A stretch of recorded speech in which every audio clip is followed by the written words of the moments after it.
ऐसे ही का तमाम ये कंबोधिलाल है, वैसा ही रंगो रूप है, पैसा ही माल है।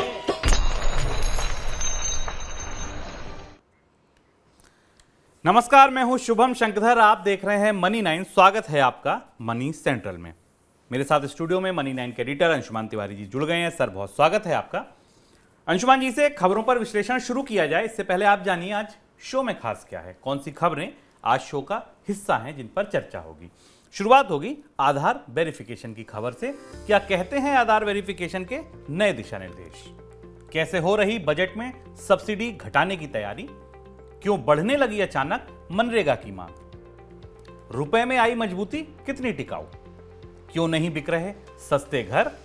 और मनी 9 के स्टूडियो में आ पहुंची अरमानों की अगली चिट्ठी। देश भर से लोग वित्त मंत्री के नाम अरमानों की चिट्ठी लिख रहे हैं, बजट से उम्मीदें लगा रहे हैं। आज किसकी चिट्ठी है ये देखेंगे हम अरमानों की चिट्ठी में। शुरुआत आधार की खबर से। UIDAI ने आधार के लिए ऑफलाइन वेरिफिकेशन करने वाली एजेंसियों को नए दिशा निर्देश दिए हैं। दिशा निर्देशों में कहा गया है कि वेरिफिकेशन करने वाली एजेंसियां अपने पास नागरिकों का डेटा स्टोर नहीं करेंगी और उन एजेंसियों को वेरिफिकेशन की अनुमति तभी होगी जब आधार कार्ड होल्डर अपनी अनुमति देगा। सर, क्या कह रहे हैं ये दिशा निर्देश, क्यों लाए गए, क्या इनके पीछे का मोटिव है? ऑफलाइन वेरिफिकेशन आधार की पूरी व्यवस्था में नया पहलू जुड़ा और जो लोगों की ज़रूरत के लिए और उनकी मांग के मुताबिक था। भारत में बहुत सारे ऐसे हिस्से हैं जहां ऑनलाइन KYC संभव नहीं है, वहां कनेक्टिविटी उपलब्ध नहीं है। बहुत सारी एजेंसियां जिनके पास ऑनलाइन KYC के लिए एक नो योर कस्टमर सिस्टम लगाने की सुविधा नहीं है। इसके लिए बायोमेट्रिक की भी ज़रूरत होती है, जो बायोमेट्रिक मशीनें नहीं हैं। तो आधार अथॉरिटी ने अब कुछ एजेंसियां अपॉइंट की हैं जो ऑफलाइन लोगों के घर जाकर या लोगों के स्थानों पर जाकर उनके आधार KYC का सत्यापन करेंगी। और इसके लिए एक पूरा दिशा निर्देश आधार की अथॉरिटी ने जारी किया है। तो यदि आपके आसपास ऐसा कुछ हो रहा है तो आप ये ध्यान रखें कि एजेंसियों के लोग आपके पास आएंगे। इन्हें स्पष्ट रूप से कहा गया है कि वो किसी भी स्थिति में सत्यापन को डिनाई नहीं करेंगी, बल्कि जिस भी व्यक्ति के आधार KYC का सत्यापन किया जाना है उसे स्पष्ट रूप से बताएंगे कि जितने तरीके के विकल्प उपलब्ध हैं उन सारे विकल्पों को दिखाकर वो अपने आधार का सत्यापन करा सकता है। पहली चीज़। दूसरी चीज़, इन एजेंसियों के पास सत्यापन का डेटा नहीं रहेगा, वो डेटा सेंट्रल सर्वर में UIDAI के सर्वर में ट्रांसफ़र कर दिया जाएगा। ये एक महत्वपूर्ण प्रक्रिया है क्योंकि भारत के बहुत बड़े हिस्सों में आधार KYC को लेकर एक समस्या आती है क्योंकि उनके पास कोई ऑनलाइन सुविधाएं उपलब्ध नहीं है। और इसलिए अगर आपके आसपास भी कहीं ऐसा हो रहा है तो आप ध्यान रखें कि आधार का सत्यापन करने वाली एजेंसी आपके सत्यापन से इनकार नहीं कर सकती है।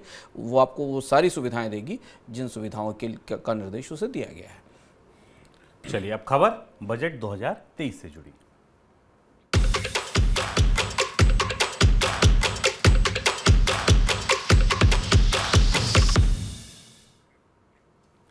इस बार के बजट में सरकार की तरफ से बड़े सुधार होने की संभावना कम है, ये कह रही है गोल्डमैन सैक्स की ताजा रिपोर्ट।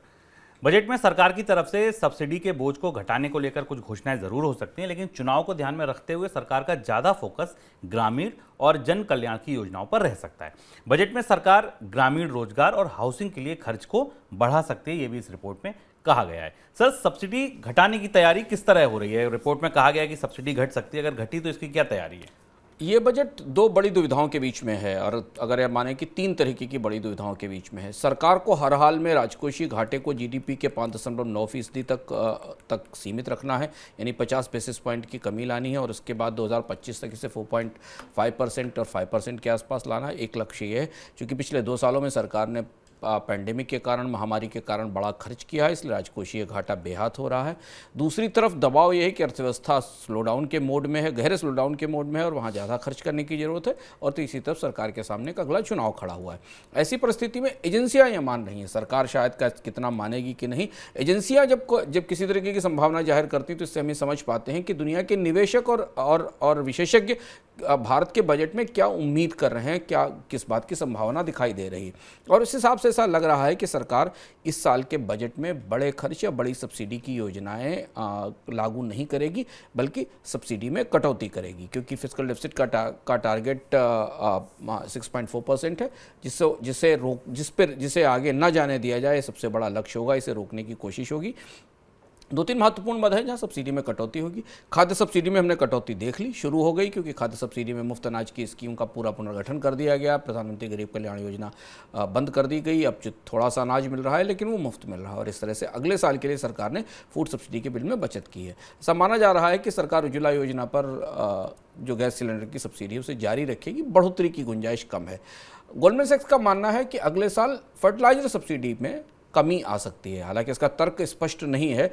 फर्टिलाइजर सब्सिडी में कमी की उम्मीद इस आधार पर लगाई गई कि दुनिया में कच्चे तेल की कीमतें और कच्चे माल की कीमतों में गिरावट आएगी, और उसका फ़ायदा फर्टिलाइजर सब्सिडी को कम करने पर मिलेगा। मनरेगा एक महत्वपूर्ण बात है जिसे देखना होगा कि सरकार इस साल मनरेगा में बड़ा आवंटन करती है कि नहीं करती। लेकिन सब्सिडी पर कम करने का दबाव बजट से पहले सरकार पर दिख रहा है। ये हमने फूड सब्सिडी की या जो मुफ्त अनाज की योजना थी उसमें बदलाव के जरिए यह बात महसूस की है। बजट से जुड़ी एक और खबर, देश में घटते एक्सपोर्ट को देखते हुए इस बार के बजट में इन्वर्टेड ड्यूटी स्ट्रक्चर में बड़े बदलाव की संभावना जताई जा रही है। अलग अलग सेक्टर्स के लिए इन्वर्टेड ड्यूटी स्ट्रक्चर में बदलाव हो सकता है, क्योंकि इस टैक्स व्यवस्था की वजह से भारत में तैयार सामान की लागत बढ़ जाती है, जिस वजह से विदेशी बाजार में वो महंगा हो जाता है, विदेशों में महंगा पहुंचता है। सरकार कई सेक्टर के लिए इनपुट टैक्स को घटा सकती है। सर, इस परिवर्तन का मतलब क्या है? इसका सीधा मतलब ये है कि सरकार इस बार इंपोर्ट और महंगा करेगी और उसकी महंगाई आपके पास तक आएगी। इन्वर्टेड ड्यूटी स्ट्रक्चर का मतलब ऐसा होता है जिसमें कि तैयार उत्पाद के ऊपर शुल्क इंपोर्ट ड्यूटी कम है और कच्चे माल पर ज़्यादा है। इसको इन्वर्टेड ड्यूटी स्ट्रक्चर कहते हैं। इस पूरी व्यवस्था के कारण 2014-15 से सरकार लगातार आयात शुल्क को बढ़ा रही है, और इंपोर्ट ड्यूटी जो नॉन FTA एरियाज़ हैं जहाँ से सामान आयात होता है उनके लिए इंपोर्ट ड्यूटी बढ़ा रही है। और उसके पीछे तर्क ये दिया जा रहा है कि घरेलू उद्योगों को संरक्षण के लिए और जो कस्टम ड्यूटीज़ का जो स्ट्रक्चर है उसको ठीक करने के लिए किया जा रहा है। जो नॉन फ्री ट्रेड एग्रीमेंट वाले एरियाज़ हैं उनके लिए एवरेज टैरिफ 2014 में 13.5% थे, जो 2020 में 15% हो गए हैं, और 2021 में 18.3% हो गए हैं। WTO का नंबर बताता है। और भारत के हाल फिलहाल के 25 सालों में हमने इंपोर्ट ड्यूटी में इतनी तेज बढ़ोतरी पहली बार देखी, जब भारत ने अपने इंपोर्ट इतनी तेजी से महंगे किए कि 13 से 18.3% के आसपास की बढ़ोतरी हो चुकी है। अब इस बजट में सरकार राजस्व की चिंता की दृष्टि से ज़्यादा रेवेन्यू लाने की उम्मीद भी है, क्योंकि भारत से निर्यात तो हो नहीं रहा है, आयात ही रिकॉर्ड लेवल पर बढ़ रहे हैं। तो आयात को पर इंपोर्ट ड्यूटी बढ़ाकर थोड़ा रेवेन्यू लाया जा सकता है, और तर्क ये भी दिया जा सकता है कि आयात महंगा करने से घरेलू उद्योगों को उत्पादन के लिए प्रोत्साहन मिलेगा। इसका तर्क इसके पीछे यह है कि इसके जरिए आप कच्चे माल और तैयार माल पर जो इंपोर्ट ड्यूटी का ढांचा है उसमें बदलाव कर सकते हैं। हमें ध्यान रखना होगा कि मनी सेंट्रल में आपको बता चुके हैं कि सरकार ने ऐसे उत्पादों की एक सूची बना रखी है, जिस सूची में बहुत सारे ऐसे प्रोडक्ट हैं जो भारत में बन सकते हैं पर उनका आयात होता है, उनके आयात पर भी इंपोर्ट ड्यूटी बढ़ाई जाएगी। तो इस बार अगर आप बजट में अपनी जेब में चुभने वाली किसी चीज़ की संभावना की तैयारी करना चाहते हैं तो इंपोर्ट ड्यूटी का स्टेटमेंट ध्यान से देखिएगा, क्योंकि आयात शुल्क में बढ़ोतरी हो सकती है और इसका असर बहुत सारे कच्चे माल और उत्पादों की कीमत पर बाजार में नजर आ सकता है। चलिए, अब खबरें अर्थव्यवस्था से जुड़ी। वैश्विक अर्थव्यवस्था के आर्थिक मंदी में फंसने की आशंका बढ़ गई है। विश्व बैंक ने कहा है कि पूरी दुनिया आर्थिक मंदी में फंसने के बहुत करीब है, और अमेरिका, यूरोप और चीन में इसका सबसे ज़्यादा असर पड़ेगा। विश्व बैंक ने 2023 के लिए वैश्विक ग्रोथ के अनुमान को घटाकर 1.7% किया है। हालांकि वर्ल्ड बैंक का मानना है कि वैश्विक मंदी के खतरे के बीच भारतीय अर्थव्यवस्था बेहतर स्थिति में नजर आ रही है। विश्व बैंक ने हाल में ही 2022-23 के लिए भारत की GDP के ग्रोथ के अनुमान को 6.9% कर दिया था बढ़ाकर। सर, पहला सवाल ग्लोबल अर्थव्यवस्था पर। ग्लोबल अर्थव्यवस्था पर विश्व बैंक का अनुमान क्या बता रहा है? विश्व बैंक ने लगभग ये कह दिया है कि मंदी आ चुकी है या मंदी इसी साल आ जाएगी। तो अगर आपके दिमाग में कोई भी कंफ्यूजन या भ्रम है दुनिया की अर्थव्यवस्थाओं को लेकर, तो विश्व बैंक और इसके पहले IMF की संभावनाओं के आधार पर स्पष्ट हो जाता है। IMF ने जो एडवांस इकोनॉमीज़ हैं यानी विकसित अर्थव्यवस्थाएं, उनके लिए ग्रोथ के अनुमान में 2023 में करीब 95% की कमी की है, और जो इमर्जिंग इकोनॉमीज़ हैं और डेवलपिंग इकोनॉमीज़ हैं उनके लिए अपने अनुमान में 70% की कटौती की। तो पूरी अर्थव्यवस्था चूंकि ग्लोबलाइज्ड है, तो पूरी अर्थव्यवस्था की आर्थिक विकास दर 2023 में 1.7% रहेगी, यानी 2% से नीचे रहेगी। ये लगभग मंदी जैसी स्थिति है। अलग अलग अर्थव्यवस्थाओं में इसके अलग अलग असर दिखाई देंगे। 2024 के लिए विश्व बैंक ने 2.7% की आर्थिक विकास दर की भविष्यवाणी की है। इनमें यूरोपीय जोन में मंदी लगभग आ चुकी है। अमेरिका मंदी के पास पहुंच जाएगा, अमेरिका मंदी के भीतर पहुंचेगा। चीन की अर्थव्यवस्था पर गहरा दबाव है। भारतीय अर्थव्यवस्था की आर्थिक विकास दर 6% से ऊपर 6.6% के आसपास रहने की संभावना है। विश्व बैंक ने इसमें एक महत्वपूर्ण बात अपनी रिपोर्ट में, अपने आकलन में ज़रूर कही है कि जो मीडियम टर्म इन्वेस्टमेंट आउटलुक है इमर्जिंग बाज़ारों में, जो उभरते बाज़ारों में मध्यम अवधि में होने वाला निवेश है डेवलपिंग इकोनॉमीज़ में, वो लगभग 3.5% की रफ्तार से बढ़ेगा। यानी दुनिया की आर्थिक विकास दर में जो बढ़ोतरी होगी उससे ज़्यादा निवेश उभरती अर्थव्यवस्थाओं में बढ़ता हुआ हमें नज़र आएगा। लेकिन चेतावनी यह है कि दुनिया की अर्थव्यवस्था मंदी की तरफ जा रही है, और इस चेतावनी का सीधा मतलब यह है कि पूरी दुनिया में ट्रेड पर, व्यापार पर इसका गहरा और बड़ा असर पड़ेगा। सर, भारतीय अर्थव्यवस्था को लेकर जो आंकड़े आए इनको कैसे पढ़ा जाए, कैसे समझा जाए?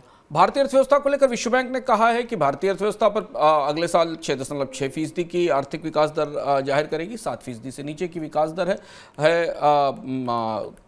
IMF ने भी भारत की आर्थिक विकास दर को 2024 के लिए 7% से नीचे कर दिया था। इस साल विश्व बैंक ने थोड़ी बढ़ोतरी की है। पिछले एक साल में विश्व बैंक ने भारत की आर्थिक विकास दर को लेकर अपने अनुमानों में काफ़ी फेरबदल किया है। पर ग्लोबल अर्थव्यवस्था में जितना गहरा स्लोडाउन है, जितनी मंदी ये रिपोर्ट बता रही है, 95% के आसपास का जो करेक्शन हुआ है ग्लोबल ग्रोथ में, और 1.7% की विकास दर है, वो भारत जैसी अर्थव्यवस्थाओं के लिए बड़ी चुनौती की बात है। वजह ये उसकी ये है कि इंटरनेशनल ट्रेड की जो ग्रोथ रेट है उसमें तेज गिरावट आएगी अगर ये मंदी आती है, और इसका असर हमें भारत जैसी अर्थव्यवस्थाओं पर दिखाई देगा, निर्यात में खास तौर पर। और हमने देखा कि पिछले 3 साल में जब डोमेस्टिक सेक्टर में डिमांड नहीं थी तो निर्यात ने सपोर्ट किया है, एक चीज़। दूसरी बात यह कि भारतीय अर्थव्यवस्था में जो बड़े प्रेशर पॉइंट हैं वो महंगाई और ब्याज दरें हैं। महंगाई को लेकर विश्व बैंक का मानना है कि उसका दबाव अभी बना रहेगा। कुल अगर आप पूरी तस्वीर बजट से पहले देखें तो भारतीय अर्थव्यवस्था अगले साल 6.5% से के आसपास की आर्थिक विकास दर लेकर 2024 में बढ़ेगी। और ये बजट के लिए अपने आप में एक बड़ी चुनौती है कि अगले साल वो अर्थव्यवस्था में इन अनुमानों को और बेहतर कैसे कर सकता है, और इसके लिए बजट में कितना निवेश किया जा सकता है इकॉनमी की ग्रोथ बढ़ाने के लिए। एक और खबर अर्थव्यवस्था से जुड़ी, अब चलते हैं गांव की तरफ। बीते दिसंबर के दौरान ग्रामीण रोजगार गारंटी योजना यानी मनरेगा के तहत रोजगार की मांग में 14% का इजाफा हुआ है। आंकड़े देखें तो दिसंबर के दौरान देश भर में 2 करोड़ 11 लाख परिवारों ने मनरेगा के तहत रोजगार मांगा है, जबकि नवंबर में यह आंकड़ा 1 करोड़ 85 लाख परिवारों का था। मनरेगा के तहत रोजगार की मांग शहरों में कम रोजगार का संकेत माना जाता है। सीएमआई के आंकड़े बताते हैं कि दिसंबर में देश में शहरी बेरोजगारी यानी शहरों में बेरोजगारी की जो दर थी वो 10% के ऊपर थी। सर, मनरेगा की मांग फिर से बढ़ने का मतलब क्या है? ये फिर वही चुनौती है जो रोजगार के बाजार से आ रही है, और सरकार को बजट से पहले ठीक फिर दिसंबर के महीने में मनरेगा में काम की मांग बढ़ने लगी। मनरेगा भारत में ग्रामीण इलाकों में बढ़ती बेरोजगारी का सबसे बड़ा सूचकांक है। वो एक इस तरीके का सैंपल है जिसे आप हर महीने जाकर देख सकते हैं कि ग्रामीण इलाकों में रोजगार मिल रहे हैं कि नहीं मिल रहे हैं, शहरों से वहाँ पैसा पहुँच रहा है नहीं पहुँच रहा, और गाँव के लोगों को शहरों में काम मिल रहा है कि नहीं मिल रहा है। नवंबर के बाद दिसंबर के महीने में जैसे ही फसल की कटाई की व्यवस्था खत्म होती है, दिसंबर में हमने तेजी से ग्रामीण इलाकों में बेरोजगारी में बढ़ोतरी देखी है। 8% के आसपास, 3% के आसपास की बेरोजगारी वृद्धि दर तो सीएमआई ने बताई है। अब यहाँ से सरकार के लिए एक बड़ी दुविधा है। 73,000 करोड़ रुपए मनरेगा में पिछले साल डाले गए थे, फिर दोबारा सरकार ने संसद के शीतकालीन सत्र में 16,400 करोड़ रुपए की अतिरिक्त अनुदान मांग ली थी। इस साल सरकार की तरफ से संकेत ये दिए जा रहे थे कि मनरेगा के बजट में कोई बढ़ोतरी नहीं की जाएगी, मनरेगा का बजट वहीं रखा जाएगा, उसमें बदलाव नहीं होंगे। अब जबकि हम अर्थव्यवस्था में रिकवरी की स्थिति में, अब मनरेगा के आंकड़ों को आप थोड़े समय के लिए पीछे जाकर जीएसटी कलेक्शन के आंकड़ों से देखिए, मनरेगा के आंकड़ों को आर्थिक विकास दर के आंकड़ों से देखिए, आप मनरेगा के आंकड़ों को आप पीएमआई जैसे जो आंकड़े हैं परचेजिंग मैनेजर इंडेक्स के ग्रोथ के आंकड़ों से देखिए, तो आपको लगेगा कि बिल्कुल पैराडॉक्स है, बिल्कुल इसका उल्टा है। रोजगार बाजार में ग्रामीण इलाकों में जो सबसे कम पैसे देने वाली स्कीम है, उस स्कीम में रोजगारों की मांग बढ़ रही है, और ये दबाव बजट पर हमें दिखाई देगा, क्योंकि अर्थव्यवस्था की रिकवरी का ये आखिरी तिमाही है शुभम। इसके बाद फिर अर्थव्यवस्था की रिकवरी की ढलान आएगी, आखिरी तिमाही। इसके बाद हम अगले साल रोजगार की संभावनाओं में और अर्थव्यवस्था में गिरावट देखेंगे। ऐसी स्थिति में भी अगर ग्रामीण इलाकों में मनरेगा की मांग बढ़ती है, यानी लोगों के पास रोजगार नहीं है, तो अगले 3 महीने में सरकार को बजट में फिर मनरेगा के लिए और ज़्यादा बजट का प्रावधान करना पड़ेगा अगले साल के लिए। त्योहारी सीजन के दौरान देश में अर्थव्यवस्था में दिखी मांग त्योहार खत्म होने के साथ साथ घटने लगी। आईसीआईसीआई सिक्योरिटी की ताज़ा रिपोर्ट आई। रिपोर्ट में बताया गया कि त्योहारों के खत्म होने के बाद नवंबर और दिसंबर के दौरान मांग में कमी देखने को मिली है, ऑफलाइन शॉपिंग घटी है, साथ में रेस्टोरेंट में खाना खाने वालों की संख्या भी लगातार घट रही है। सर क्या कारण है, क्यों घटने लगी? रिटेलर्स एसोसिएशन ऑफ इंडिया ने कहा है कि अक्टूबर नवंबर में 17% की ग्रोथ थी जो दिसंबर में कम हुई है। त्योहारी सीजन के बाद जो सबसे बड़ा असर दिख रहा है हमें, जो हाई फ्रिक्वेंसी इंडिकेटर इनको हम कहते हैं कि रेस्टोरेंट में कितनी खरीदार में लोग खाना खा रहे हैं, ऑनलाइन कितनी खरीदारी कर रहे हैं, इसमें महंगाई एक बड़ा फैक्टर दिखाई देता है।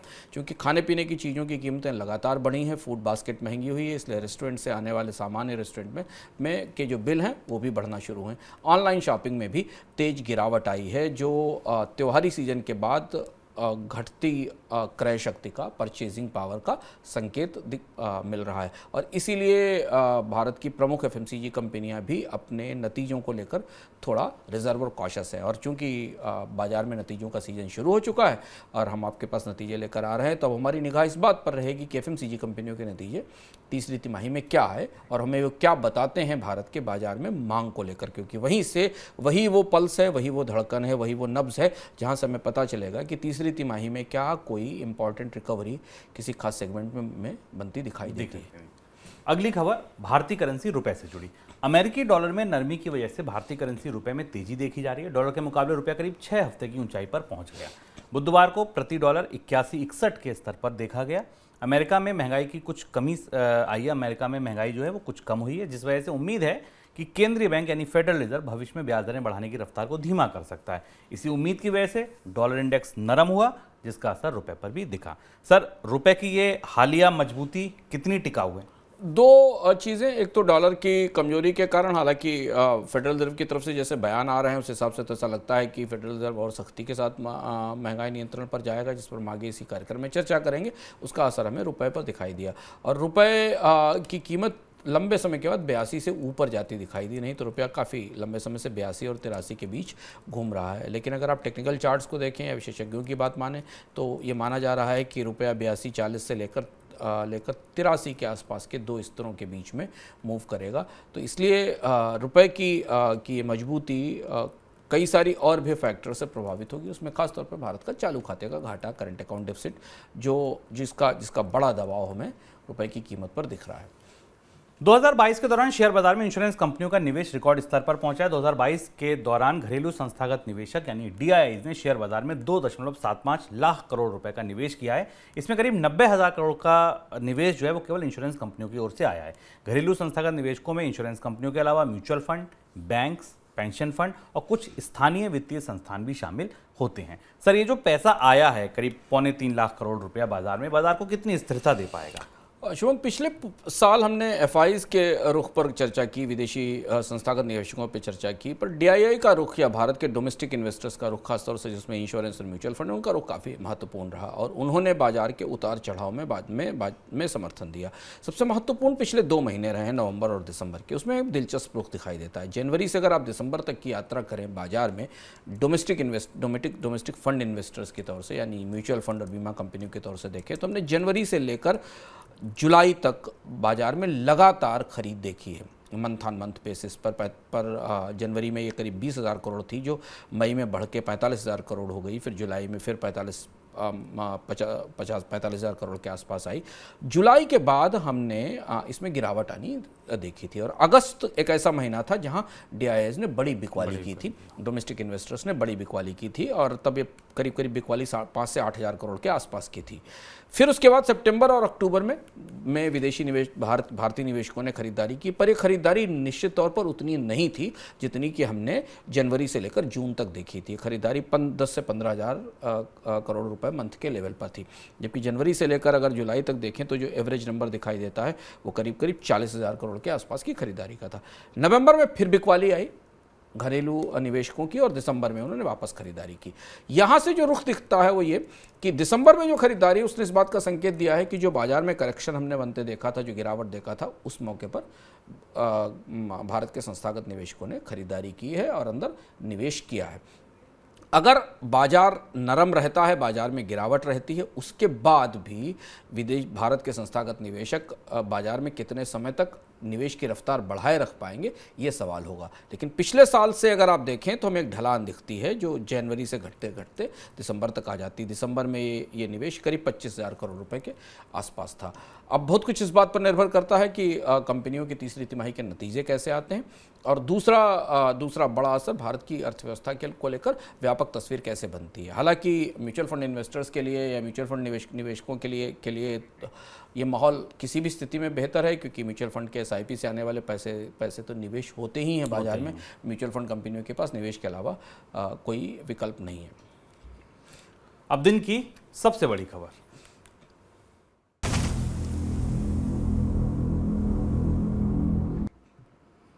दो 2021 के मुकाबले 2022 के दौरान देश में सस्ते घरों की मांग में गिरावट देखने को मिली है। सस्ते घर नहीं बिक रहे हैं। नाइट फ्रैंक इंडिया की रिपोर्ट कहती है कि 2022 की दूसरी छमाही में देश में हुई घरों की बिक्री में सस्ते मकान यानी 50 लाख रुपए से कम कीमत वाले घर की जो हिस्सेदारी थी वो घटकर 35% रह गई है। 2021 में ये 47% थी। मोटे तौर पर आप कह सकते हैं कि हर 100 में से 50 मकान 50 लाख रुपए से कम के बिक रहे थे। अब ऐसा नहीं है, अब केवल 37 मकान बिक रहे हैं। इस दौरान 50 लाख से 1 करोड़ रुपए तक के घरों की जो हिस्सेदारी थी वो 35% से बढ़कर 37% हो गई है। यानी 50 से 1 करोड़ के मकान ज़्यादा बिक रहे हैं पहले से, और 1 करोड़ से ऊपर का तो कहने ही क्या, 23 से बढ़कर 28% हिस्सेदारी हो गई है 1 करोड़ से ऊपर के मकानों की बिकने की। सर, पहला सवाल निवेश पर लेते हैं। आपको लगता है कि प्रॉपर्टी बाजार में निवेश फिर से लौट रहा है? प्रॉपर्टी बाजार में पिछले साल नवंबर के बाद से कुछ ऐसी गतिविधियां हैं जिनमें हमने प्राइवेट इन्वेस्टमेंट को, में जो प्राइवेट पोर्टफोलियो इन्वेस्टमेंट कहें आप या प्राइवेट इक्विटी इन्वेस्टमेंट कहें, उसका निवेश हमने तेज़ी से बढ़ते हुए देखा है। अभी जो ताज़े आंकड़े आ रहे हैं वो 2022 में करीब 4.9 अरब डॉलर रहा भारत के प्रॉपर्टी बाजार में निवेश, जो कि 20% ईयर ऑन ईयर बढ़ोतरी दिखाता है। यानी 2021 में हमने भारत के प्रॉपर्टी बाजार में निवेश में तेज गिरावट देखी थी, लेकिन अब ये निवेश आगे बढ़ता दिखाई दे रहा है। ये अपने आप में प्रॉपर्टी बाजार में खासतौर से जो प्रीमियम प्रॉपर्टी बाजार है उसके रिवाइवल की या उसमें आ रहे बेहतर बदलाव का एक संकेत दिखाई देता है। और इसके साथ ये भी दिख रहा है कि चूंकि बाकी एसेट्स क्लास, स्टॉक मार्केट में पिछले साल हमने बहुत अच्छे रिटर्न्स नहीं देखे, 4-5% के रिटर्न देखे, तो ऐसा लग रहा है कि जो एसेट्स का बैलेंस होता है बाजार में कि एक एसेट सिर्फ गिरती है तो दूसरे एसेट में डिमांड दिखती है, वो भी हमें पैसा शिफ्ट होना शुरू हुआ है प्रॉपर्टी के बाजार में। इसका एक संकेत हमें प्रॉपर्टी की कीमतों में बढ़ोतरी के तौर पर भी आता है। और हाल में ये रिपोर्ट आई थी जिस पर हमने चर्चा भी की थी मनी सेंट्रल में कि भारत के प्रमुख प्रॉपर्टी बाजारों में प्रॉपर्टी की कीमतें 25% से लेकर 70% तक बढ़ी हैं, ज़मीनों की और मकानों की कीमतें। तो निवेश की दृष्टि से प्रॉपर्टी बाजार में एक शिफ्ट आना, एक बदलाव आना शुरू हुआ है। सर, दूसरा सवाल, जो ये बिक्री के आंकड़े आए हैं, सस्ते मकान नहीं बिक रहे हैं, बड़े बिक रहे हैं, ये प्रॉपर्टी बाजार की कैसी तस्वीर आपको दिखाता है? ये बिल्कुल उल्टी खबर है। ये जिसको हम जिस बाजार में निवेश को देख रहे हैं उसके बदले अलग अगर आप देखें तो भारतीय बाजार में जिन लोगों को मकान खरीदने चाहिए थे वे मकान नहीं खरीद रहे हैं। यानी भारत में आम लोगों को जिन्हें किराए के मकान से अपने मकान में जाना चाहिए था, जिसे भारत का सबसे बड़ा और उभरता हुआ बाजार माना जाता था, ये बात 100% स्थापित है कि यदि अर्थव्यवस्था में मकानों की मांग बढ़ती है तो अर्थव्यवस्था की ग्रोथ का बुनियादी इंजन दौड़ना शुरू करता है, क्योंकि मकानों की मांग के साथ इंफ्रास्ट्रक्चर की बढ़ोतरी होती है और मकानों के साथ ही कंज्यूमर गुड्स की डिमांड भी बढ़ना शुरू होती है। भारत में इतनी कोशिशों के बाद भी जो अफोर्डेबल हाउस हैं 35 लाख 40 लाख रुपए वाले, उनकी मांग में बढ़ोतरी नहीं दिखी बल्कि उसमें गिरावट दिखाई दी। अब इसे आप के शेप रिकवरी मान सकते हैं, यानी कि जो 50 लाख और 1 करोड़ से ऊपर के मकान खरीदने वाले लोग हैं वो बाजार में मौजूद हैं और उनकी बिक्री में 28% की बढ़ोतरी है। पर जिन्हें मकान चाहिए, जिन्हें अपने सर पर छत चाहिए, वो शायद उनकी पहुंच से मकान बाहर हो चुके हैं या वो मकान खरीदने की आर्थिक क्षमता नहीं रखते। यह खबर भारत के प्रॉपर्टी बाजार के लिए कतई अच्छी नहीं है, खासतौर से 2 वजहों से। एक तो ये कि प्रॉपर्टी की कीमतों में बढ़ोतरी के कारण सस्ते मकान और महंगे हो जाएंगे, और दूसरी चीज़ ये कि भारत में ब्याज दरें होम लोन की दहाई के अंकों में जा चुकी हैं। इन 2 फैक्टर्स ने भी सस्ते मकानों की बिक्री को प्रभावित किया है और भारत में मकान उन लोगों को ज़्यादा ज़रूरत है जो नए बायर हैं, जिन्हें आने की ज़रूरत है।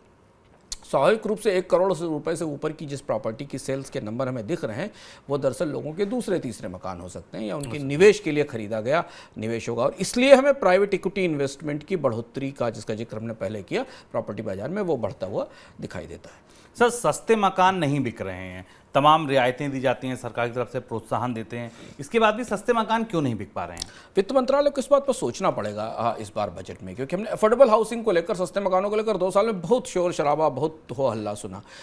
हम ये कहा गया कि सब मकानों के बाजार में रेगुलेशन सही नहीं है। रेरा आया, रेरा ने आकर बाजार में ट्रांसपेरेंसी तो की, लेकिन बाजार में डिमांड को लेकर रेरा का कोई बहुत बड़ा असर हमें नहीं दिखाई दिया, खासतौर से उन लोगों के मकानों में जिन्हें मकान देने के लिए पूरी अफोर्डेबल हाउसिंग की और तरह तरीके की स्कीमें घोषित की गई थी। दूसरी चीज़ ये कि जो सरकार की तरफ से भी सहायता दी गई, उसका का असर भी हमें सस्ते मकानों की मांग बढ़ाने में नहीं दिखाई दिया।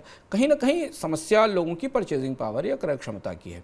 महंगाई और बेरोजगारी और वेतन में कमी होने के कारण लोगों ने, ज़्यादातर वो लोग जो मकान खरीदना चाह रहे थे 2018-19 तक, किराए के मकान से अपने छोटे मकान में जाना चाहते थे, उन्होंने अपनी खरीद टाल दी है, उन्होंने अपनी परचेजिंग टाल दी। अब सरकार को या तो सीधे प्रोत्साहन बढ़ाने होंगे सस्ते मकानों की खरीद पर, जो इनकम टैक्स के जरिए बढ़ाए जा सकते हैं, सस्ते मकानों पर सब्सिडी बढ़ाई जा सकती है, या सस्ते मकान बनाने के लिए नए सारे तरीके के प्रोत्साहन दिए जा सकते हैं, या फिर मकानों की लागत कम होनी होगी। पर यहाँ तो लागत का पहिया उल्टा घूमने वाला है। जनवरी के बाद से, जनवरी फरवरी से भारत के प्रॉपर्टी बाजार में कीमतों में 10% की बढ़ोतरी वैसे भी दिखाई देने लगी, और आने वाले 6 महीनों में प्रॉपर्टी की प्राइसेस और ज़्यादा बढ़ते दिखाई देंगे। भले ही वो महंगी प्रॉपर्टी के प्राइसेस बढ़ें, लेकिन उस बढ़ी हुई कच्चे माल की लागत का असर हमें छोटे मकानों में भी दिखाई देगा। और ये ट्रेंड जो सस्ते मकान न बिकने का शुभम बाजार में दिख रहा है, ये बिल्डर्स को अगले 2-3 साल के लिए फिर नए प्रोजेक्ट्स में निवेश करने से रोक देगा, क्योंकि अगर सस्ते मकान फिर बनेंगे नहीं, क्योंकि सस्ते मकानों की अगर खरीद नहीं होगी तो निवेशक या बिल्डर जो मकान बना रहे हैं वो भी फिर निवेश, नई इन्वेंट्री उस सेगमेंट नई में आएगी। इन्वेंट्री इस वर्ग में बनाएंगे ही नहीं, फिर वो 50 लाख से 1 करोड़ वाले वर्ग में ही निवेश करेंगे। अब 2 अंतर्राष्ट्रीय खबरें, देश से चलिए विदेश में। पहले चलिए अमेरिका। अमेरिकी सेंट्रल बैंक फेडरल रिजर्व के चेयरमैन जेरोम पावेल ने कहा है कि महंगाई को काबू करने के लिए केंद्रीय बैंक को भविष्य में ऐसे निर्णय लेने पड़ेंगे जो राजनीतिक तौर पर लोगों को पसंद नहीं आएंगे। जेरोम पावेल के इस बयान को अमेरिका में ब्याज दरों में होने वाली बढ़ोतरी के तौर पर देखा जा रहा है। माना जा रहा है कि अमेरिकी केंद्रीय बैंक आने वाले दिनों में ब्याज दरों में बढ़ोतरी के सिलसिले को बनाए रखेगा। क्या कहना चाह रहे हैं sir Jerome Powell? Jerome Powell बाजार को इस बात की चेतावनी दे रहे हैं कि उसे बहुत ज़्यादा उत्साहित होने की ज़रूरत नहीं है। अगर उसको दिख रहा है कि थोड़ा सा पेरोल के आंकड़े ऐसे आए हैं जिसमें मंदी के संकेत मिल रहे हैं या खपत गिरने के आंकड़े आए, जेरोम पावेल ने ये कहा कि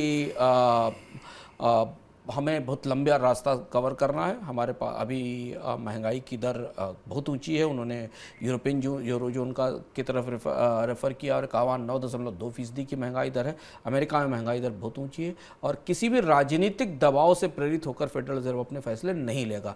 फेडरल रिजर्व ने, जेरोम पावेल ने काफ़ी हॉकिश, जिसको कि मॉनेटरी पॉलिसी की भाषा में इस शब्द का इस्तेमाल करते हैं, जो कि बर्ड एनोलॉजी है, बेसिकली चिड़ियों की भाषा है, तो वो हॉकिश या बहुत आक्रामक रुख जेरोम पावेल ने रखा और ये बताया है, जिसको लेकर फिर बाजार में अब तरह तरीके की चर्चाएं हैं कि एक तो फेडरल रिजर्व तात्कालिक तौर पर ब्याज दरों में बढ़ोतरी रोकने की किसी तैयारी में नहीं है, और अगर महंगाई की दर में कोई वापसी दिखाई देती है तो शायद बहुत सख्त ढंग से ब्याज दरों में बढ़ोतरी की प्रक्रिया वापस भी लौट सकती है। अगली खबर है चीन से। चीन की अर्थव्यवस्था में डिफ्लेशन यानी नेगेटिव महंगाई का खतरा बढ़ गया है। चीन में एक स्थानीय सर्वे हुआ, उसके मुताबिक दिसंबर तिमाही के दौरान चीन में इनपुट लागत और वेतन की ग्रोथ 2020 की दूसरी तिमाही के बाद सबसे निचले स्तर पर आ गई। इसके अलावा वस्तुओं की कीमतें बढ़ने की रफ्तार भी बहुत सुस्त है। सर, ये महंगाई नेगेटिव में आ जाना, डिसइन्फ्लेशन जैसी स्थिति चीन में क्यों? चीन की अर्थव्यवस्था थोड़ा सा अजीब सी स्थिति में। चीन की अर्थव्यवस्था में कंज्यूमर इन्फ्लेशन का जो सर्वे का आंकड़ा आया वो बताता है नवंबर में वो 1.6% रह गई। पूरी दुनिया में महंगाई रिकॉर्ड बना रही है, 5%, 6% के आसपास है, 7% है, यूरोप में 9% है, भारत में 7% के आसपास महंगाई है, जबकि कोविड से पहले ये 2.1% थी चीन में, अब घटकर 1.6% रहने आ गई है।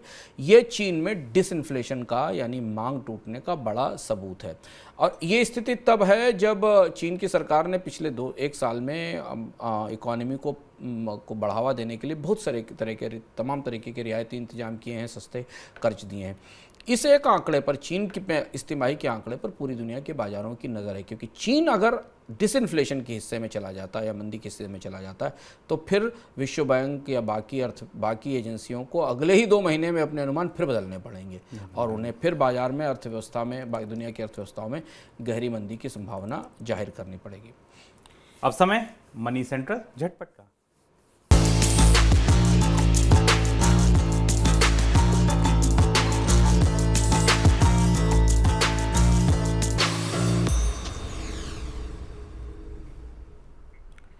लैंको के अमरकंटक पावर प्लांट के लिए ज़्यादातर बैंकों ने पावर फाइनेंस कॉर्पोरेशन और रूरल इलेक्ट्रिफिकेशन कॉर्पोरेशन की बोली को मंजूरी दे दी है।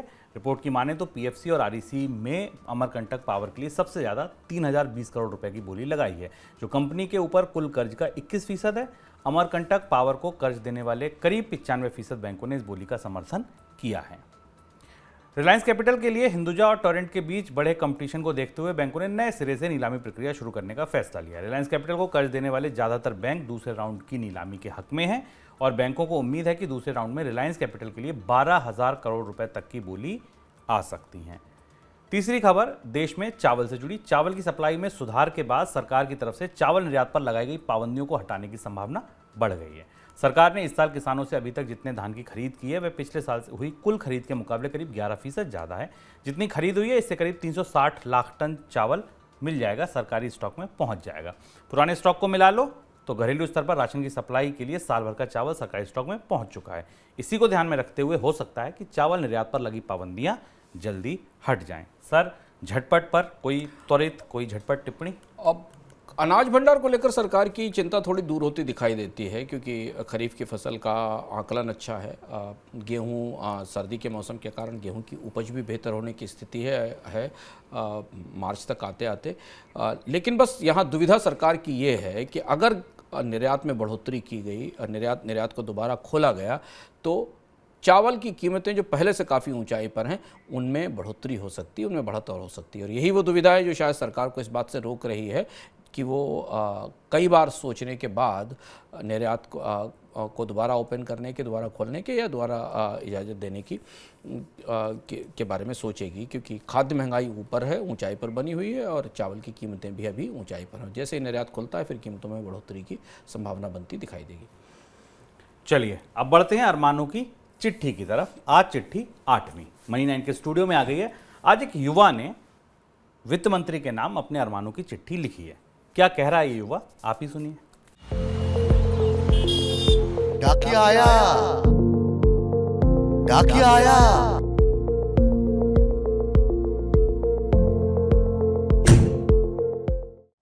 नमस्कार। लोग वित्त मंत्री को अपने अरमानों की चिट्ठी लिख रहे हैं, तो आइए जानते हैं आज किसकी चिट्ठी आई है।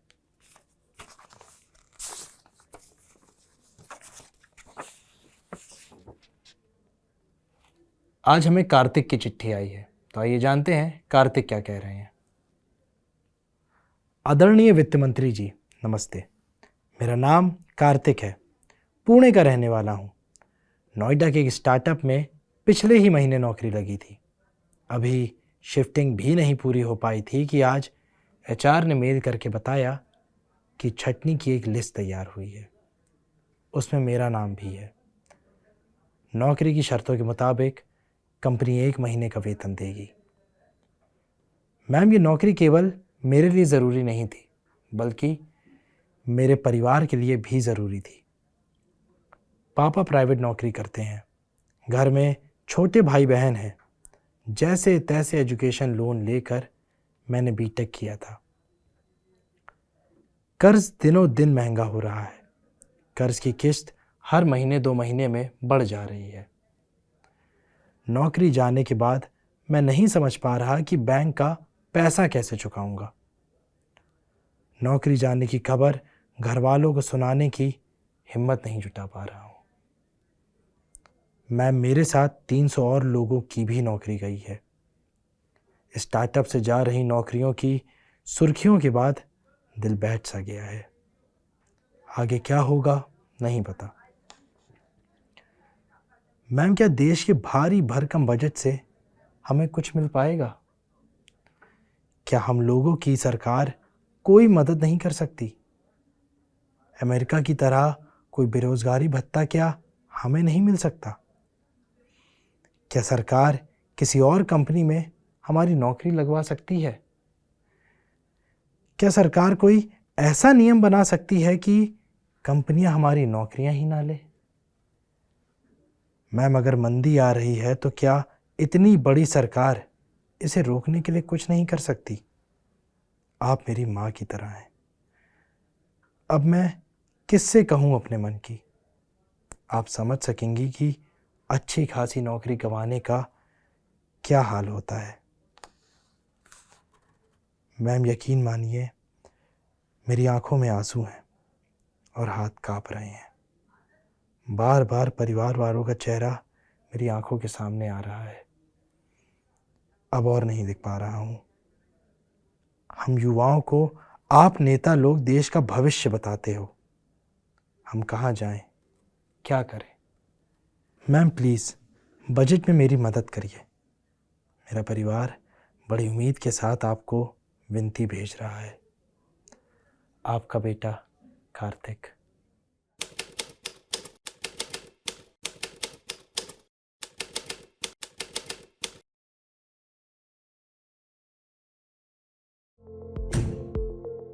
ऐसे ही